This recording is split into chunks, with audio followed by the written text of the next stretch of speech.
Sophia had always been drawn to the mystique of old houses, so when her family moved to the time-worn Hernandez villa, she was more excited than anxious. The villa, with its majestic yet crumbling facade, stood on the edge of the town, its backyard merging with the ancient riverbank, where the waters remained eerily still, and where local tales warned of unsettled spirits. Upon their arrival, she noticed how the locals avoided her gaze whenever she mentioned the villa. Birds seemed to divert their flight path away from the river, and even the playful wind seemed to hush as it passed the area. One evening, as she sat reading in her room, the heavens opened, sending heavy raindrops to pitter-patter against her window. Lost in her book, Sophia almost missed the faint, sorrowful wailing that weaved between the gusts of wind. Curious but rational, she dismissed it as the moaning of the old house.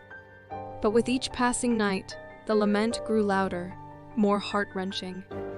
Sophia would wake up to damp footprints on the villa's wooden floors, leading towards her room, and on more than one occasion, she thought she glimpsed a figure in white near the river through the mist that seemed to perpetually cloak it. Seeking understanding, Sophia approached her elderly neighbor, Dua Clara, a woman known for her knowledge of town histories and legends. But as Sophia recounted her experiences, she saw the old woman's face blanch. "That river, child," Dua Clara whispered, her voice trembling, "is bound by the curse of La Llorona." He proceeded to share the heart-wrenching tale of the beautiful woman named Maria, who marries a wealthy man, and they have 2 children. Over time, the husband's affections shift away from Maria and towards their children. In a fit of jealousy and rage, Maria drowns her children in a river. Immediately regretting her actions, she searches for them, but doesn't find them. Overwhelmed by guilt and sorrow, she drowns herself.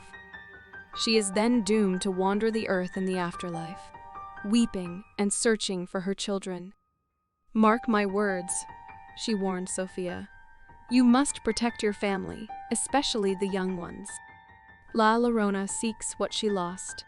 Chilled by the tale, Sophia's thoughts immediately turned to Miguel. She recalled the many times he'd spoken of a lady in white who sang him lullabies. She hadn't paid much attention then, dismissing it as a child's active imagination. Sophia, feeling a blend of fear and skepticism, returned home. She wished she had heeded Dua Clara's warnings sooner. That evening, her younger brother, Miguel, drawn by a hypnotic lullaby, wandered towards the river. By the time Sophia realized he was missing and followed the wet footprints leading to the river, her heart dropped. There, in a moonlit clearing, stood the spectral figure of La Llorona, her silhouette shimmering as if made of tears, clutching a petrified Miguel. Driven by adrenaline and sibling love, Sophia charged, screaming at the entity.